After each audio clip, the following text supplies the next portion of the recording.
예, 여러분 반갑습니다. 오늘도 문답식 성경 연구 최고의 책 최상의 답 3부 그리스도께 나아가는 길을 함께 연구하겠습니다. 오늘 배우실 내용은 오과 회심 또는 거듭남에 대해서 함께 살펴보도록 하겠습니다. 1. 회심의 필요성. 예수님께서는 회심의 필요성을 어떻게 강조하셨는가?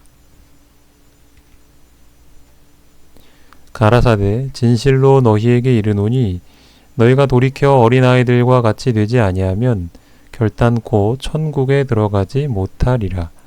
마태복음 18장 3절. 여기 보시면 예수님께서는 어린아이들과 같이 되지 아니하면 거듭나지 아니하면 회심하지 아니하면 천국에 들어가지 못할 것이라고 말씀하셨습니다. 그분께서는 동일한 진리를 어떤 다른 진술을 통해 가르치셨는가? 예수께서 대답하여 가라사대 진실로 진실로 내게 이르노니 사람이 거듭나지 아니하면 하나님 나라를 볼 수 없느니라. 요한복음 3장 3절. 여기 보면 사람이 거듭나지 않으면 하나님 나라를 볼 수 없다 그렇게 말씀하십니다. 그분께서는 새로남을 어떻게 더 자세히 설명하셨는가?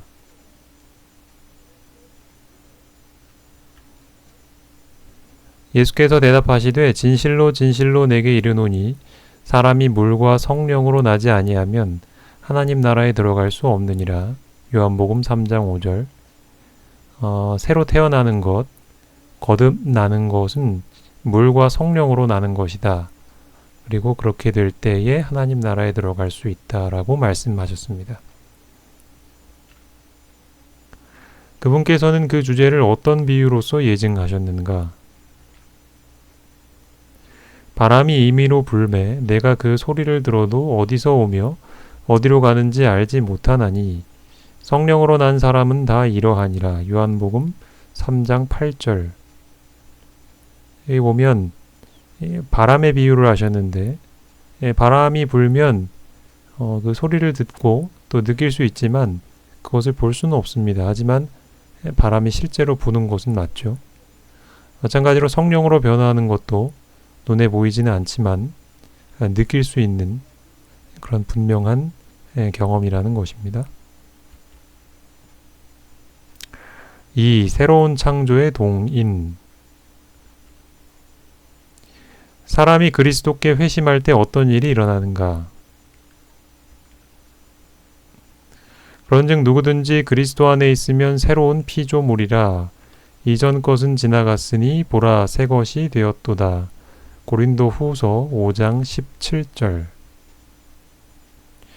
여기 보시면 그리스도 안에 있으면 새로운 피조물이 된다고 했죠. 이것이 이제 거듭나기 위한 조건입니다. 그리스도 안에 있는 것. 그렇게 될 때 새로운 사람이 된다라는 것이죠. 겉모습만으로는 무슨 가치가 있는가? 할례나 무할례가 아무것도 아니로되 오직 새로 지으심을 받은 자뿐이니라. 갈라디아서 6장 15절. 여기 보면 할례나 무할례는 아무것도 아니라고 했죠. 이 할례나 무할례는 유대인이냐 아니냐를 구분짓는 매우 중요한 종교적 전통이었습니다. 하지만 이러한 겉모습이 어떠하느냐는 이 거듭남에 있어서 아무것도 아니라는 것입니다.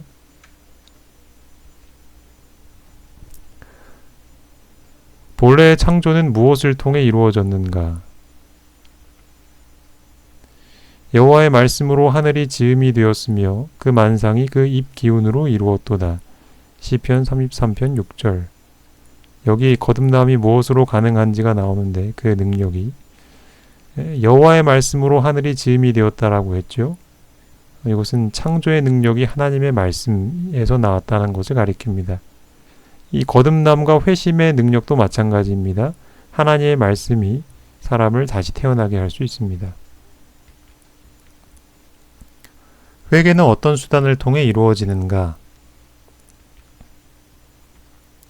너희가 거듭난 것이 썩어질 씨로 된 것이 아니요 썩지 아니할 씨로 된 것이니 하나님의 살아있고 항상 있는 말씀으로 되었느니라. 베드로전서 1장 23절. 거듭난 것은 썩지 아니할 씨로 되었다라고 했는데 그 썩지 아니할 씨라는 것은 하나님의 살아있고 항상 있는 말씀이라고 이야기하고 있습니다. 3. 참된 회심의 결과. 회심 또는 새로 거듭남에는 어떤 변화가 일어나는가? 허물로 죽은 우리를 그리스도 예수 안에서 살리셨고 너희가 은혜로 구원을 얻은 것이라. 에베소서 2장 5절. 원래 죄인의 상태는 죽어있는 상태인데 회심하게 되면 이제 살아난 상태가 됩니다. 이것은 단순히 우리의 몸이 죽었다 혹은 살았다를 의미하는 것이 아니라 하나님께서 보실 때 죽었느냐 살았느냐를 이제 가리키는 것이죠. 하나님께서 보실 때에는 그 안에 영원한 생명이 있는 사람은 살아있고 또 영원한 생명이 없는 사람은 죽어있는 것입니다. 그 영생이 있느냐 없느냐가 중요한 것이죠. 사망에서 생명으로 옮겨지는 이런 변화의 한 가지 증거는 무엇인가? 우리가 형제를 사랑함으로 사망에서 옮겨 생명으로 돌아간 줄을 알거니와 사랑치 아니하는 자는 사망에 거하느니라. 요한복음 3장 14절. 여기 어떤 사람이 사망에 거하는가 생명에 거하는가를 분별할 수 있는 시금석이 있는데 그것은 형제를 사랑하는 것이라고 했습니다. 사랑은 영원한 생명을 가진 사람들의 속성입니다. 회심한 죄인은 무엇으로부터 구원을 받는가? 너희가 알 것은 죄인을 미혹한 길에서 돌아서게 하는 자가 그 영혼을 사망에서 구원하며 허다한 죄를 덮을 것이니라. 야고보서 5장 20절. 회심한 죄인은 무엇으로부터 구원을 받죠? 사망에서 구원을 얻는다라고 했습니다. 제가 이 사망에 대해서도 앞서 말씀드렸지만 이 사망은 우리의 몸이 무덤에 묻히는 육신의 사망을 의미하는 것이 아니라 우리의 영혼까지도 이 세상에서 소멸되는 그 영원한 사망을 가리킵니다. 그 사망에서 구원을 받는 것입니다. 죄인들은 회심함으로 누구에게로 이끌리는가? 하나님이여 내 속에 정한 마음을 창조하시고 내 안에 정직한 영을 새롭게 하소서. 나를 주 앞에서 쫓아내지 마시며 주의 성신을 내게서 거두지 마소서. 주의 구원의 즐거움을 내게 회복시키시고 자원하는 심령을 주사 나를 붙드소서. 그러하면 내가 범죄자에게 주의 도를 가르치리니 죄인들이 주께 돌아오리이다. 시편 51편 10절로 13절. 이 죄인들이 회심하면 누구에게 돌아갑니까? 죄인들이 주께 돌아오리이다 라고 했죠. 그 주께 돌아오는 과정을 이렇게 설명한 것이죠. 내 속에 정한 마음, 깨끗한 마음이 창조가 되는 것입니다. 그리고 정직한 영, 새로운 영이 우리 안에 임하는 것이죠. 회복되는 것입니다. 그렇게 될 때에 구원의 경험을 하게 되고 그 즐거움을 느끼게 되는 것이죠. 하나님과의 관계가 회복되는 것입니다. 그리고 자원하는 심령이 생기는 것이죠. 하나님의 뜻에 스스로 순종하기로 선택할 수 있는 마음이 되는 것입니다. 이것이 바로 죄인들이 주께 돌아오는 과정이며 회심과 거듭남의 과정입니다. 예수께서는 회심한 사람이 그의 형제들에게 돌려야 할 봉사의 유형을 어떤 말로 베드로에게 지적하셨는가? 회심한 사람들은 어떤 봉사를 하게 될까요? 시몬아 시몬아 보라 사단이 밀 까부르듯 하려고 너희를 청구하였으나 그러나 내가 너를 위하여 내 믿음이 떨어지지 않기를 기도하였노니 너는 돌이킨 후에 내 형제를 굳게 하라. 누가복음 22장 31, 32절. 여기 예수님께서는 내가 너를 위하여 믿음이 떨어지지 않기를 기도하였다라고 했습니다. 즉 믿음이 떨어지는 형제를 위하여 그가 흔들리지 않고 굳게 설 수 있도록 도와주는 것이 바로 돌이킨 사람들이 하게 될 일입니다. 해야 할 일이고요. 회심에는 어떤 다른 경험이 관련되어 있는가? 너는 흙이 얇은 돌밭에 떨어짐에 흙이 깊지 아니하므로 곧 싹이 나오나. 마태복음 13장 15절. 이 회심과 연결된 또 다른 특별한 경험은 마치 이 씨앗이 땅에 떨어져서 싹이 트고 줄기가 자라서 열매를 맺는 것과 같은 성장의 경험을 하게 된다는 것입니다. 여기 대표적으로 흙이 얇은 돌밭이라고 이렇게 나왔는데 이것은 그 말씀을 받아들인 사람의 마음 상태를 가리키는데 각기 다른 상태에 따라서 그 마음에 뿌려지는 하나님의 말씀이 얼마만큼 열매를 맺는지 그 능력을 발휘하는지가 달라지게 됩니다. 하나님께서는 당신의 백성들에게 어떤 은혜로운 약속을 하시는가? 내가 저희의 패역을 고치고 즐거이 저희를 사랑하리니 나의 진노가 저에게서 떠났음이니라. 호세아 14장 4절. 하나님께서는 죄인들의 패역, 다시 말해 하나님께서 요구하시는 명령에 순종할 수 있는 마음으로 고쳐주실 것이라 말씀하셨습니다. 그렇게 될 때 하나님과의 관계가 회복되죠. 진노가 아닌 사랑이 관계가 회복되는 것입니다. 이 고침은 어떤 방법으로 성취되는가? 그가 찔림은 우리의 허물을 인함이요 그가 상함은 우리의 죄악을 인함이라. 그가 징계를 받음으로 우리가 평화를 누리고 그가 채찍에 맞음으로 우리가 나음을 입었도다. 이사야 53장 5절. 죄인들이 회복되는 것은 예수님께서 징계를 받으심으로 가능한 일입니다. 예수께서 채찍에 맞으셨기 때문에 가능한 일이에요. 그리고 죽으신 예수께서 부활하셨기 때문에 가능한 일입니다.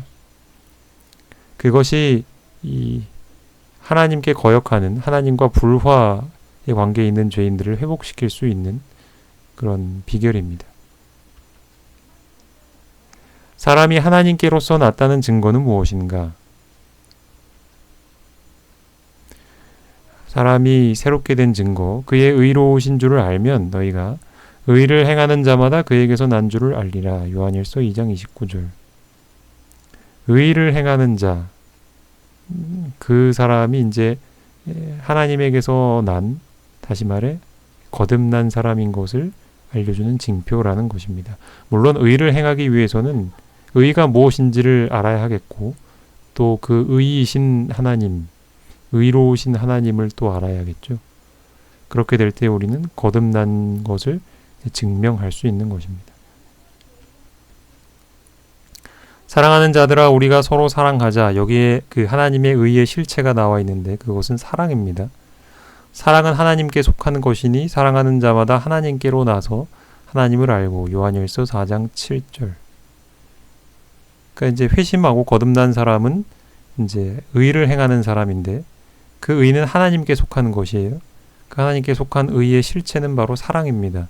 그래서 의를 소유한 사람은 서로 사랑하는 것으로 자신이 의를 소유하고 있다는 것을 나타내는 것입니다. 어떤 내재하는 능력이 그러한 자를 죄짓지 않도록 지켜주는가? 거듭난 사람을 죄짓지 않도록 지켜주는 그 능력의 실체는 무엇일까? 하나님께로서 난 자마다 죄를 짓지 아니하나니 이는 하나님의 씨가 그의 속에 거함이요 저도 범죄치 못하는 것은 하나님께로서 났음이라. 요한일서 3장 9절. 여기 보면 하나님께로서 난 자는 죄를 짓지 않는다라고 했어요. 근데 그렇게 가능한 이유는 무엇이냐면 하나님의 씨가 그 하나님께로부터 태어난 사람의 마음속에 거하기 때문입니다. 이 씨는 생명을 가지고 있죠. 그래서 생명을 가진 씨앗이 땅에 심겨졌을 때 그것이 싹이 트고 열매를 맺도록 자라는 것처럼 하나님의 말씀이 이 거듭난 사람의 마음속에 계속 거하게 될 때 그것은 열매를 맺는 것이죠. 그것은 의의 열매라고도 할 수도 있고 또 앞서 살펴본 것처럼 의의 실체인 사랑의 열매라고도 할 수 있을 것입니다.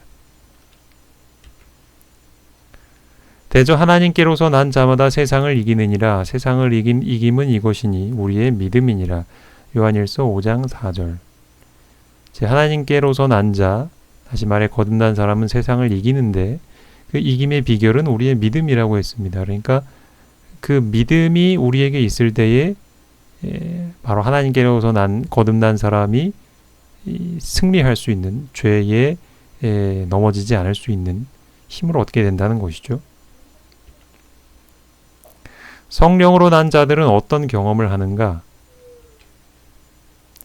그러므로 이제 그리스도 예수 안에 있는 자에게는 결코 정죄함이 없나니 이는 그리스도 예수 안에 있는 생명의 성령의 법이 죄와 사망의 법에서 너를 해방하였음이라. 로마서 8장 1절로 2절. 이 죄인들이 이 죄와 사망의 법 앞에 서면, 하나님의 법 앞에 서면 계속해서 정죄를 받을 수밖에 없습니다. 왜냐하면 자신의 악함이 계속해서 드러나게 되거든요.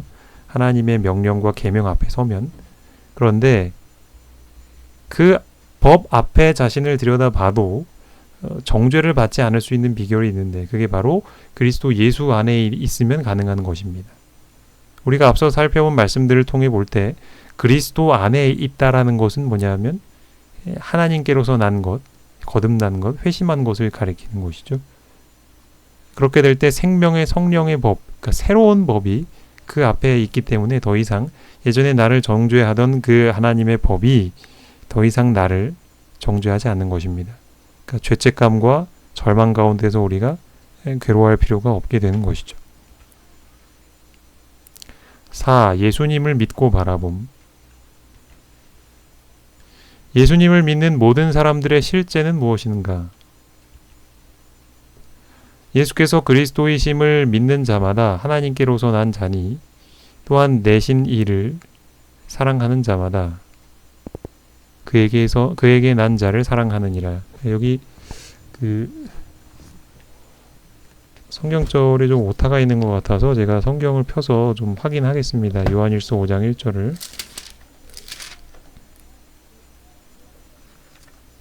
예. 개역 개정 성경에 보면 이건 이제 개역 한글을 옮긴 것 같은데요. 또한 낳으신 이를 사랑하는 자마다 그에게서 난 자를 사랑한다 이렇게 표현하고 있습니다. 질문이 이것이었죠. 예수님을 믿는 모든 사람들의 실제는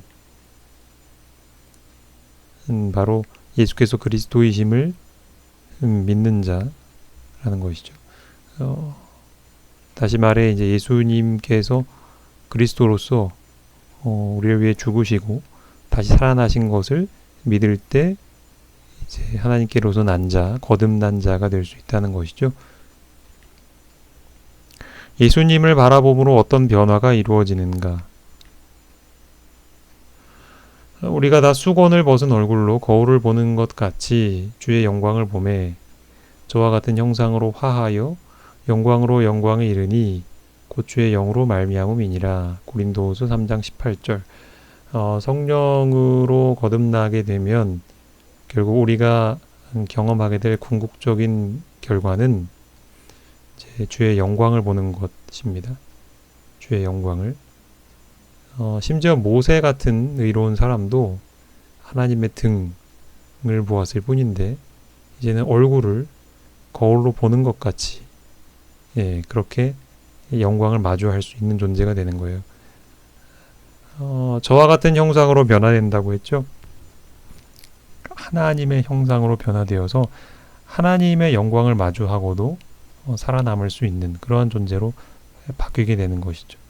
다시 말해 예전부터 그분을 믿는 자들에게 상급으로 준비해 두신 그 하나님의 나라에 들어가서 하나님을 마주하고 함께 살 수 있는 그러한 변화된 몸을 갖게 되는 것입니다.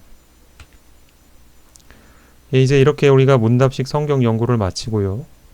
이번 주 금요일과 토요일에 우리가 함께 살펴볼 본문의 말씀을 좀 소개해 드리겠습니다. 이번 주 본문은 요한복음 14장 15절과 그리고 20절부터 24절의 말씀입니다. 본문 말씀을 한번 좀 읽어보겠습니다. 너희가 나를 사랑하면 나의 계명을 지키리라. 그 날에는 내가 아버지 안에 너희가 내 안에 내가 너희 안에 있는 것을 너희가 알리라. 나의 계명을 지키는 자라야 나를 사랑하는 자니 나를 사랑하는 자는 내 아버지께 사랑을 받을 것이요 나도 그를 사랑하여 그에게 나를 나타내리라. 가룟 아닌 유다가 이르되 주여 어찌하여 자기를 우리에게는 나타내시고 세상에는 아니하려 하시나이까. 예수께서 대답하여 이르시되 사람이 나를 사랑하면 내 말을 지키리니 내 아버지께서 그를 사랑하실 것이요 우리가 그에게 가서 거처를 그와 함께 하리라. 나를 사랑하지 아니하는 자는 내 말을 지키지 아니하나니 너희가 듣는 말은 내 말이 아니요 나를 보내신 아버지의 말씀이니라. 이 본문의 말씀을 미리 묵상하시고 연구하시면 설교를 들으실 때 훨씬 더 쉽게 이해하실 수 있을 것입니다. 매일 본문을 한 번 이상씩 읽어보시기를 추천드립니다. 이번 주 금요일 영상 예배 시간에 본문에 대해서 더 깊은 연구를 나누도록 하겠습니다. 오늘 시간 함께 해주신 모든 분들께 감사를 드립니다.